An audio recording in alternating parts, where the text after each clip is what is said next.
Welcome back to Pinks Kitchen Tamil. இன்னைக்கு நம்ம உருண்டை குழம்பு எப்படி செய்யறதுன்னு தான் பார்க்க போகிறோம். இது ரொம்ப டெலிஷியஸான ரெசிபிஸ். அந்த ரெசிபியை பார்க்குறதுக்கு முன்னாடி இதுக்கு தேவையான பொருட்கள் என்னென்னு பார்த்துட்டு வந்துடலாம்.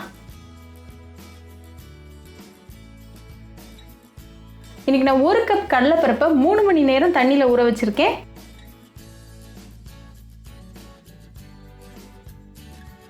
இப்போ தண்ணியை நீக்கிட்டு கடலைப்பருப்பை ஒரு மிக்ஸி ஜாருக்கு மாற்றிடலாம்.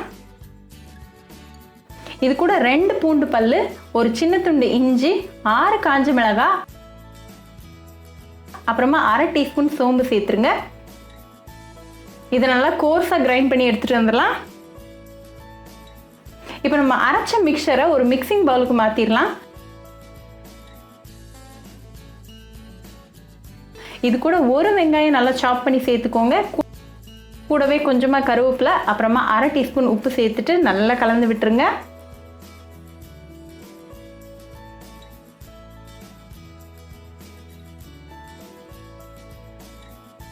இப்போ கையில் லைட்டாக எண்ணெய் தடவிட்டு ஒரு சின்ன போர்ஷன் எடுத்து நல்லா ஸ்மூத் பாலாக ஃபார்ம் பண்ணிடுங்க.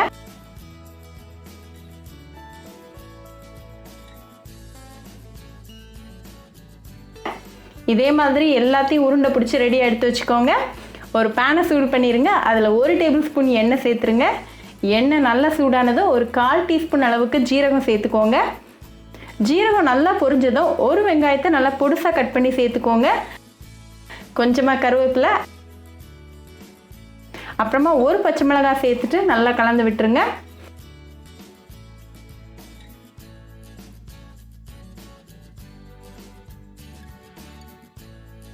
இப்போ வெங்காயம் நல்லா பொன்னிறம் ஆயாச்சு. ஸோ இந்த ஸ்டேஜில் ஒரு தக்காளியை நல்லா மெல்லிசாக கட் பண்ணி சேர்த்துக்கோங்க. நல்லா கலந்து விட்டுருங்க. தக்காளி மசிகிற வரைக்கும் நல்லா கலந்து விட்டுருங்க. இப்போ தக்காளி சூப்பராக ரெடி ஆகிருக்கு. ஸோ இந்த ஸ்டேஜில் நம்ம மசாலா எல்லாம் சேர்த்துடலாம். ஒரு 1/4 டீஸ்பூன் அளவுக்கு மஞ்சள் தூள், 1/4 டீஸ்பூன் மிளகாத்தூள், 1/2 டீஸ்பூன் மல்லித்தூள், 1 டீஸ்பூன் சாம்பார் பொடி, அப்புறமா 1/2 டீஸ்பூன் உப்பு சேர்த்துருங்க. இதை நல்லா கலந்து விட்டுருங்க. மசாலாவோட பச்சை வாசனை கம்ப்ளீட்டாக போயிடணும்.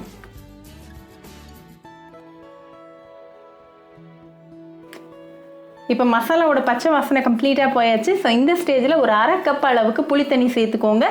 நான் ஒரு சின்ன எலுமிச்சம்பழம் சைஸ் அளவுக்கு புளியை தண்ணியில் கரைச்சி வச்சுருக்கேன். இது கூட 2 கப் தண்ணி சேர்த்துருங்க. இது நல்லா கொதிக்கட்டும்.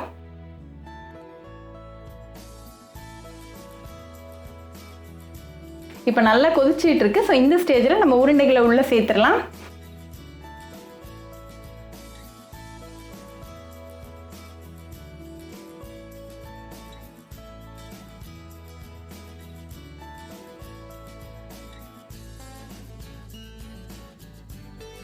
ஃப்ளேமை லோ பண்ணிவிட்டு ஒரு மூடி போட்டு க்ளோஸ் பண்ணிவிட்டு ஒரு 5 நிமிஷம் வேக வச்சிடலாம். இப்போ 5 நிமிஷம் ஆயிடுச்சு. ஓப்பன் பண்ணி பார்த்துடலாம். ஒரு சைடு நல்லா வெந்திருக்கு. ஸோ அடுத்த சைடு திருப்பி போட்டுட்டு அதே மாதிரி மூடி போட்டு அகெயின் ஒரு 5 மினிட்ஸ் குக் பண்ணிடலாம்.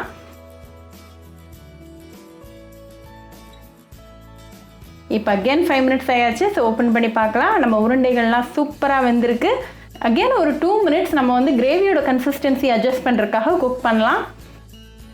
இப்போ கிரேவி நல்லா திக்காக சூப்பராக ரெடி ஆகி வந்திருக்கு. ஸோ இந்த ஸ்டேஜில் கொஞ்சமாக கொத்தமல்லி இலைகளை மேலே தூவிட்டு ஃப்ளேம் ஆஃப் பண்ணிடலாம். இதனால் சூடாக சாதம் கூட சர்வ் பண்ணி என்ஜாய் பண்ணுங்கள். ரொம்பவே டெலிஷியஸான ரெசிபி. ஸோ கண்டிப்பாக அந்த ரெசிபி உங்கள் வீட்டில் ட்ரை பண்ணி பாருங்கள். ட்ரை பண்ணிவிட்டு எப்படி இருந்துச்சுன்னு எனக்கு கமெண்ட்ஸில் சொல்லுங்கள். ஒரு சூப்பரான ரெசிபியோட பார்க்குற வரைக்கும் பாய் ஃப்ரெண்ட்ஸ். உங்களுக்கு இந்த வீடியோ பிடிச்சிருந்தா பிங்க்ஸ் கிச்சன் தமிழுக்கு லைக் பண்ணுங்கள், ஷேர் பண்ணுங்கள், கமெண்ட் பண்ணுங்கள் அண்ட் மறக்காமல் சப்ஸ்கிரைப் பண்ணுங்கள். கூடவே பெல் ஐக்கானையும் கிளிக் பண்ணிக்கோங்க. அப்போ தான் நான் போடுற வீடியோஸ் எல்லாம் உங்கள் நோட்டிஃபிகேஷனில் வரும். உங்களுக்கு ரெசிபிஸ் இங்கிலீஷில் பார்க்கணும்னா பிங்க்ஸ் கிச்சன் சேனலை பாருங்கள். சேனலோட லிங்க் நான் அந்த டிஸ்கிரிப்ஷன் பாக்ஸில் கொடுக்குறேன். மறக்காமல் செக் பண்ணுங்கள். இன்னொரு இன்ட்ரெஸ்டிங்கான ரெசிபியோட உங்களை பார்க்க வர வரைக்கும் பாய் ஃப்ரெண்ட்ஸ்.